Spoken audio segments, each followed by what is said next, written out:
సాయిబాబా ప్రియభక్తుడు కాకాసాహెబ్ దీక్షిత్ గురించి మాట్లాడుకుంటున్నాం కదా. ఇప్పుడు కొన్ని సంఘటనల గురించి మాట్లాడుకుందాం. ఎవరిని నిందించినా బాబాకు కోపం వచ్చేది. అలా యేసుక్రీస్తుని నిందిస్తున్న దీక్షిత్ పైన కూడా కోపం వచ్చింది. అదేవిధంగా చెడుగా మాట్లాడినా, ఎవరిలో అయినా తప్పులెంచినా కానీ బాబాకి వెంటనే బాధ కలిగేది.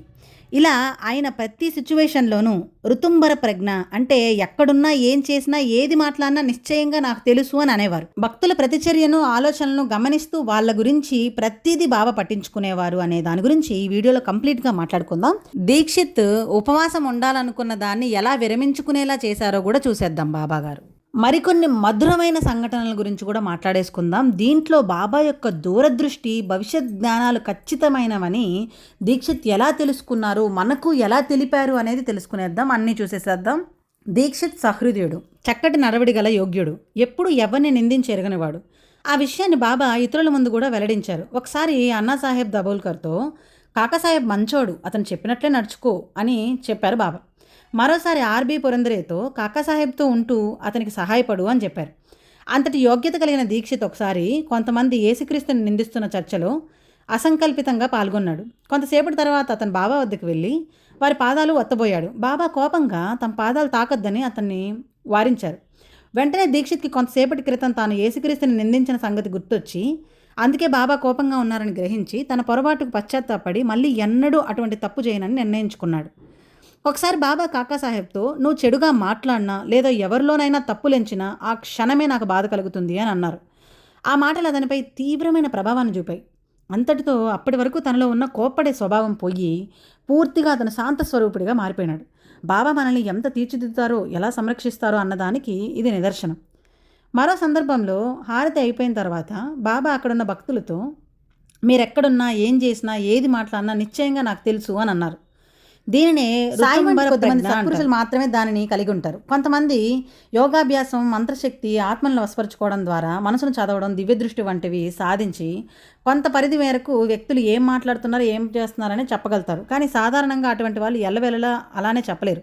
కేవలం బాబా వంటి మహాత్ములు మాత్రమే ఎటువంటి ప్రయత్నం లేకుండా విశ్వమంతటా జరిగేది ప్రతిదీ తెలుసుకోగలరు. పై సంఘటనల ద్వారా బాబా దైవిక లక్షణాలను, భవిష్యత్తును తెలుసుకోగల, నియంత్రించగల దివ్యశక్తిని కలిగి ఉన్నారని, తనకు రక్షణిచ్చేది వారేనని దీక్షిత్ విశ్వసించాడు. బాబాతో నిరంతర సహవాసం వలన వారు అంతర్జ్ఞాని అని, ప్రకృతిలోని మానవులు, ఇతర జీవులు, జీవం లేని పదార్థాలపై కూడా వారు గొప్ప నియంత్రణ కలిగి ఉన్నారని దీక్షిత్ గ్రహించాడు. అంతర్జ్ఞాని అయిన బాబాకు భక్తుల మనసులో ఉండే కోరికలన్నీ తెలుసు. ఆ కోరికలు కొన్ని సాత్వికం అయినప్పటికీ బాబా వాటిని నెరవేర్చి భక్తులను తృప్తిపరుస్తారు. తద్వారా ఏంటంటే భక్తుల్లో విశ్వాసాన్ని దృఢపరిచి ప్రేమ వృక్షాన్ని బలపరుస్తారు. ఒకసారి కాకాసాహెబ్ దీక్షిత్ నవరాత్రులు ప్రారంభమయ్యే సమయానికి నాగాపూర్ నుండి షిరిడీ చేరుకొని దసరా వరకు అక్కడే ఉన్నాడు. దసరా రోజు భక్తులందరూ బాబాకు రకరకాల పండ్లు, మిఠాయిలు సమర్పిస్తూ ఉన్నారు. ఏ కారణం చేతనో తన వద్ద పండ్లు లేనందున దసరా వంటి పవిత్రమైన రోజున బాబాకు సమర్పించేందుకు పనులు లేవని నిరాశగా కూర్చొని ఉన్నాడు దీక్షిత్. ఎప్పట్లాగే అతని పూజ సాధారణంగా జరుగుతుంది. కొంతసేపటికి ఎవరో భక్తుడు తమకు నివేదించిన ద్రాక్ష పండ్లను బాబా అక్కడున్న అందరికీ పంచిపెట్టారు. దీక్షిత్కి కూడా కొన్ని పండ్లు ఇచ్చారనమాట. బాబా తమ కోసం ఒక పండైనా ఉంచుకోకుండా పండ్లన్నీ పంచిపెట్టేయడం చూసి తనకించిన పండ్లల్లో కొన్ని బాబాకి ఇవ్వాలని దీక్షిత్ కనిపించింది. కొన్ని ద్రాక్ష పండ్లను బాబాకు సమర్పించాడు. బాబా వాటిని ఎంతో ఇష్టంగా తిన్నారు. ఆ విధంగా బాబా అతని మనసులోని కలతను కూడా పోగొట్టినాడు, సంతోషపెట్టినాడు. మరోసారి బాబా ఒక పూలమాలను 25 రూపాయల దక్షిణను సమర్పించాలని సంకల్పంతో బాబా దర్శనానికి మసీదుకి వెళ్ళినాడు దీక్షిత్. అతను పూలమాలను సమర్పించగానే బాబా, ఈ పూలమాల 25 రూపాయలు కోరుతోంది అన్నాడు. బాబా యొక్క అంతర్యామి తత్వానికి పరవశుడై దీక్షిత్ ఎంతో సంతోషంగా బాబాకి 25 రూపాయల దక్షిణ సమర్పించాడు. భక్తుల ప్రతిచర్యను, ఆలోచనలను గమనిస్తూ వాళ్ళు తమ వద్దకు వచ్చినప్పుడు అందుకు తగ్గట్టుగా మందలించడమో, అడగడమో చేసేవారు బాబా.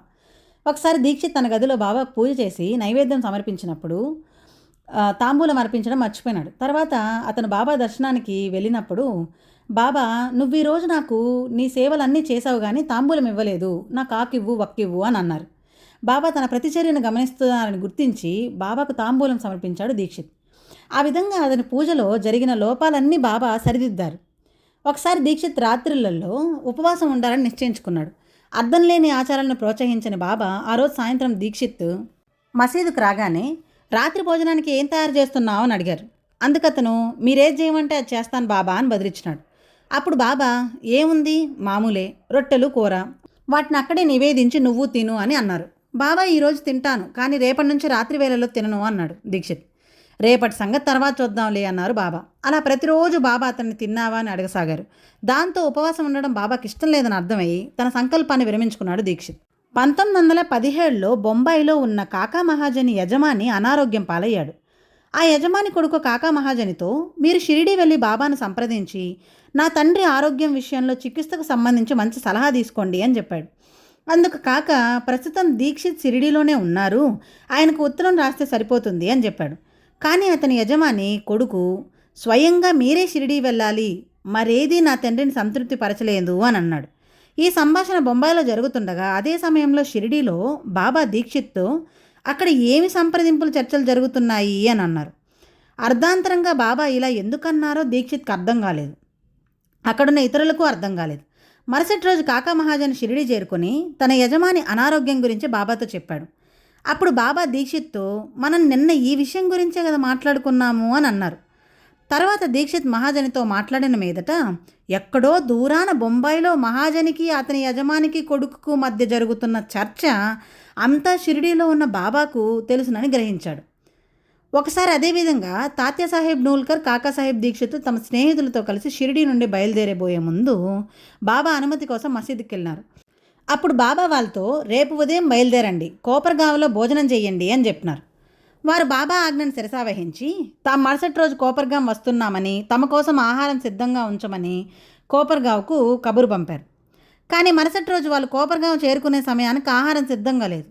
రైలు వచ్చే సమయం దగ్గర పడుతుండడంతో భోజనం చేయకుండానే వాళ్ళు రైల్వే స్టేషన్కి బయలుదేరినారు. తీరా అక్కడికి వెళ్ళాక రైలు 2.5 గంటల ఆలస్యంగా వస్తుందని తెలిసింది. దాంతో తమను అక్కడికి తీసుకువచ్చిన ఆ బ్రాహ్మణ టాంగావాడిని వెనక్కి పంపి ఆహారాన్ని తెప్పించుకొని అందరూ స్టేషన్లోనే భోజనం చేశారు. వాళ్ళు భోజనం పూర్తి చేసిన 10 నిమిషాలకి రైలు వచ్చింది. ఒకసారి కాకాసాహెబ్ దీక్షిత్ కోపర్గావ్ నుండి షిరిడీకి టాంగాలో వెళ్తున్నప్పుడు అతనికి ఒక ఆసక్తికరమైన అనుభవం కలిగింది. షిరిడీకి వెళ్లే దారిలో జాంపండ్లు అమ్ముకున్న ఒక స్త్రీ అతనికి కనిపించింది. వెంటనే అతను టాంగాను ఆపి బాబా కోసం కొన్ని జాంపండ్లు కొని తన ప్రయాణాన్ని కొనసాగించాడు. జాంపండ్లు వెదజిల్లే గుమగుమలాడే కమ్మని వాసనకు తనలో జాంపండ్ తినాలన్న బలమైన కోరిక తలెత్తింది. వెంటనే అతను, ఎందుకు ఇలా జరుగుతోంది బాబా అని మనసులోనే బాబాను ప్రార్థించాడు. ఆ మరుక్షణం వాసన ఆగిపోయి తనలో జాంపండ్ తినాలన్న కోరిక నశించింది. ఒకసారి దీక్షిత్ రైల్లో తన కార్యాలయానికి వెళ్తున్నప్పుడు అకస్మాత్తుగా అతనికి జ్వరం వచ్చింది. అప్పుడు అతను జ్వరం తీవ్రమైతే గనక తనను షిరిడీకి పిలవమని బాబాను ప్రార్థించాడు. ఆ రోజంతా అతను జ్వరంతో బాధపడ్డాడు. దాంతో అదే బాబా పిలుపుగా భావించి వెంటనే షిరిడీకి ప్రయాణమైనాడు దీక్షిత్.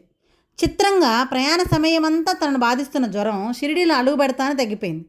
ఇంకా చిత్రం ఏంటంటే అదే సమయంలో బాబా జ్వరంతో బాధపడ్డారు. ఇలా ఒకరి యొక్క బాధలను ఆయన స్వీకరించి ఆయన మీద వేసుకుంటాడు అనేదానికి నిదర్శనం. ఒకరోజు సాయంత్రం కాకాసాహెబ్ దీక్షిత్ తన కార్యాలయం నుండి ఇంటికి తిరిగి వస్తున్నప్పుడు దృఢకాయుడైన ఒక యువకుడు అతన్ని సమీపించి భిక్ష అడిగాడు. ఆ యువకుడిని చూస్తూనే భిక్ష ఇవ్వాలనిపించి దీక్షిత్ అతనికి కొన్ని నాణాలను ఇచ్చాడు. ఆ నాణాలను అందుకున్నాక ఆ యువకుడు నవ్వుతూ అక్కడి నుంచి వెళ్ళిపోయాడు. అతను కనుమరుగయ్యేంత వరకు దీక్షిత్ అతన్నే గమనించసాగాడు. ఆ యువకుడు ఇంకెవ్వరిని ఏమీ అడగకుండా వెళ్ళిపోయినాడు. ఆ యువకుడు బాబానే అయ్యుంటారని దీక్షిత్కి తోచింది. అదే రోజు అతను షిరిడీ ప్రయాణమయ్యాడు. షిరిడీ చేరి బాబాను దర్శించినప్పుడు తనను భిక్ష అడిగిన యువకుని గురించి బాబా వద్ద ప్రస్తావించాడు దీక్షిత్. ముందుగా చెప్పుకున్నట్లు ఇంగ్లాండ్లో జరిగిన ప్రమాదం వలన కొన్ని ఫర్లాంగుల దూరం నడిస్తే చాలు కాలు నొప్పి ఎక్కువ, ఇక నడవలేకపోయేవాడు దీక్షిత్. ఆ విషయం తెలిసి కూడా ఒకసారి బాబా నీమ్గా వెళ్తూ తమతో పాటు రమ్మని అతను పిలిచారు. నిజానికి ఆ సమయంలో అతని కాలు బాగా నొప్పిగా ఉంది. కనీసం ఫర్లాంగ్ దూరం కూడా నడిచే స్థితిలో లేడు. అయినప్పటికీ బాబా పిలవగానే వస్తాను బాబా అంటూ లేచాడు. ఆ గతుకుల మార్గంలో రాను పోను 6 కిలోమీటర్ల దూరం నడిచినప్పటికీ అతనికి ఎటువంటి నొప్పి బాధ కలగలేదు. అంతేకాదు, అంతటితో తనకున్న కాలు నొప్పి పూర్తిగా పోయిందని అతను గుర్తించాడు. మరో సందర్భంలో దీక్షిత్ భావోద్వేగానికి లోనై, బాబా నన్నెప్పటికీ మీ సహవాసంలో ఉండనివ్వండి అని బాబాను వేడుకున్నాడు. అప్పుడు బాబా అతనితో, ఈ శామాను నీతో ఉంచుకో, అతను నీతో ఉంటే నేను నీతో ఉన్నట్లే అని చెప్పాడు. ఒకసారి బొంబాయి హైకోర్టులో ఒక కేసు విచారణకు వచ్చింది. ఆ కేసులో సజీవుడై ఉన్న ఏకైక సాక్షిదారుడు దీక్షిత్. కాబట్టి కోర్టు వారు షిరిడీలో ఉన్న దీక్షిత్కు కోర్టుకు హాజరుగమ్మని సమన్లు జారీ చేశారు. సదరు పార్టీకి చెందిన ఒక వ్యక్తి అతన్ని బొంబాయి తీసుకుని వెళ్ళడానికి షిరిడీ వచ్చినాడు. కానీ దీక్షిత్ బొంబాయి వెళ్ళడానికి బాబా అనుమతించలేదు. చట్ట ప్రకారం తప్పనిసరిగా హాజరు కావాల్సిన కోర్టు కేసులో దీక్షిత్ గైర్హాజరీ వలన ఎదురయ్యే పరిణామాలను తలుచుకొని అందరికీ పరిస్థితి ఆందోళనకరంగా అనిపించింది. కానీ ఆ కేసు మరొక తేదీకి వాయిదాయించబడిందని తర్వాత తెలిసింది. అయితే ఆ తేదీని కూడా విచారణ జరగదని తెలిసి బాబా తదుపరి విచారణకు వెళ్ళడానికి కూడా దీక్షిత్ను అనుమతించలేదు. దాంతో సదరు పార్టీకి సంబంధించిన వాళ్ళు విసుగు చెంది దీక్షిత్ను కోర్టులో హాజరుపరచడానికి వారెంట్ జారీ చేయడం ఒక్కటే మార్గం అని తలిచారు. అయితే ఈసారి తంతు రాగానే బాబా దీక్షిత్ను ముంబైకి పంపించడం, కోర్టులో అతనిని విచారించడం జరిగిపోయాయి. ఇటువంటి సంఘటనల ద్వారా బాబా యొక్క దూరదృష్టి, భవిష్యత్ జ్ఞానాలు ఖచ్చితమైనవని దీక్షిత్ తెలుసుకున్నాడు. ఇలా ఎన్నో విషయాల కారణంగా దీక్షిత్తులో భక్తి భావన అనేది బలంగా బలపడిపోయింది. ఇలా మనకు బాబా గురించి, బాబా యొక్క అనుభవాల ద్వారా భక్తి బలపడాలని కోరుకుంటూ, ఓం శ్రీ సచ్చిదానంద సద్గురు సాయినాథ్ మహారాజ్ కీ జై. ఓం సాయిరామ్.